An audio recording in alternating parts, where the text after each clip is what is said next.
Hola, ¿qué tal? Un gusto saludarles. Mi nombre es Carlos Eduardo Marzo Merlán, estudiante de la carrera Químico Farmacéutico Biólogo. En esta ocasión presentando el tema de anestésicos generales.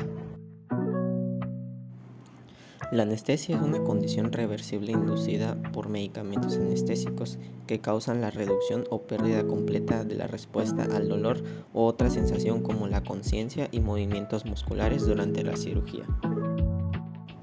Existen dos tipos de anestésicos. El primero son los anestésicos generales, el cual estarán encargados de que el cuerpo pierda la sensación de movimiento y de conciencia. Por otro lado, el segundo anestésico es el anestésico local, que prácticamente habrá una pérdida temporal de la sensibilidad en el área del cuerpo en donde se le aplique. En este sentido, la anestesia es la anulación de la sensibilidad, mientras que el bloqueo específico de esta sensibilidad dolorosa se le va a denominar analgesia.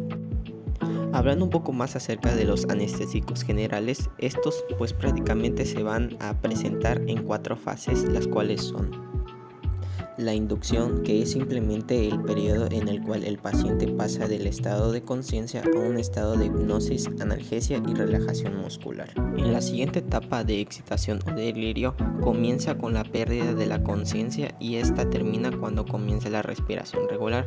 En esta etapa hay una pérdida de la conciencia y amnesia, pero el paciente aún presenta la excitación, los delirios y los forcejeos.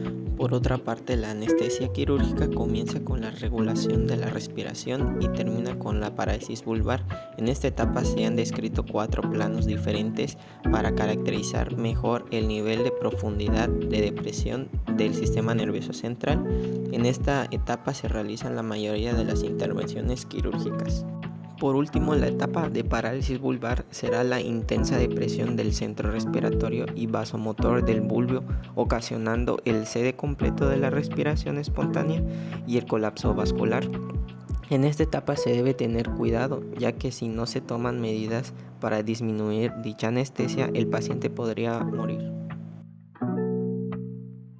La anestesia general se puede definir como un estado de depresión del sistema nervioso central inducido por fármacos, ya sean inhalatorios o intravenosos, que van a conllevar a un estado reversible de efectos de analgesia, relajación muscular y depresión de los reflejos. Entre los efectos habituales que produce la administración de un analgésico general destacan los efectos hemodinámicos, los efectos en las vías respiratorias y digestivas, hipotermia y náuseas y vómitos.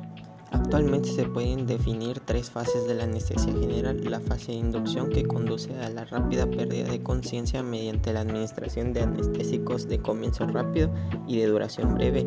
La fase de mantenimiento se realiza con fármacos intravenosos o inhalatorios. Por último, la fase del despertar se consigue retirando los anestésicos, los relajantes musculares y los analgésicos. A lo que nos lleva a nuestra siguiente pregunta: ¿cómo funciona la anestesia?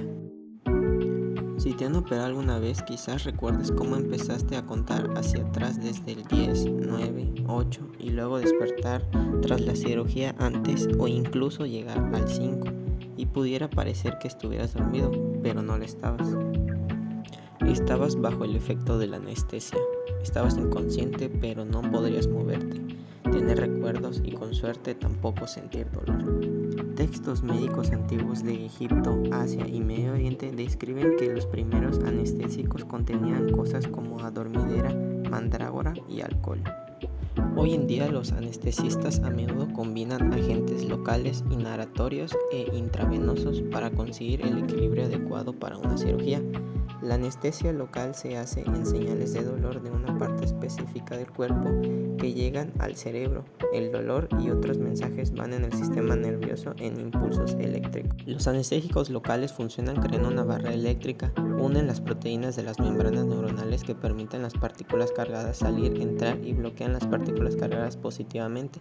Un compuesto que hace esto es la cocaína, cuyos efectos calmantes fueron descubiertos por accidente cuando un interno de oftalmología tuvo cocaína en la lengua. En ocasiones todavía se utiliza como anestésico, pero muchos de los anestésicos locales más comunes tienen una estructura química similar y funcionan de la misma manera.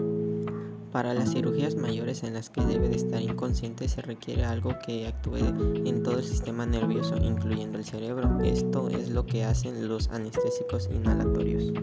En la medicina occidental, el éter dietílico fue el primero común, fue mejor conocido como la droga recreativa hasta que los médicos empezaron a ver que a veces la gente no percibía las lesiones que tenía bajo su influencia. En la década de 1840 empezaron a sedar a pacientes con éter durante las extracciones dentales y las cirugías. El óxido nitroso se hizo popular en las siguientes décadas y todavía se usa hoy en día. Aunque los derivados del éter como el sevoflurano sean más comunes, la anestesia por inhalación se complementa con la anestesia intravenosa desarrollada en la década de 1870. Entre los agentes intravenosos comunes están los sedantes como el propofol, que inducen la inconsciencia, y los opioides como el fentanil, que reducen el dolor. Estos anestésicos generales también parecen funcionar al afectar las señales eléctricas en el sistema nervioso. Normalmente las señales eléctricas del cerebro son un coro caótico de diferentes partes del cerebro que se comunican entre sí. Esa conectividad te mantiene despierto y consciente. Pero cuando alguien está anestesiado, estas señales se vuelven más tranquilas y más organizadas, lo que sugiere que diferentes partes del cerebro ya no se comunican entre sí. Varios anestésicos se unen al receptor GABA-A en las neuronas del cerebro. Ellos tienen la puerta abierta y dejan fluir las partículas cargadas negativamente en la célula. La carga negativa se acumula y actúa como un atasco, evitando que las neuronas transmitan las señales eléctricas. El sistema nervioso tiene muchos de estos canales cerrados que controlan vías de movimiento, memoria y conciencia. La mayoría de estos anestésicos probablemente actúan en más de una y no solo actúan en el sistema nervioso. Muchos de estos anestésicos también afectan el corazón, los pulmones y otros órganos vitales. Igual que los primeros anestésicos que contienen venenos conocidos como la cicuta y el acónito, los fármacos modernos pueden tener efectos secundarios graves. Cada año se desarrollan nuevas técnicas de anestesia que aseguran más al paciente en la cirugía.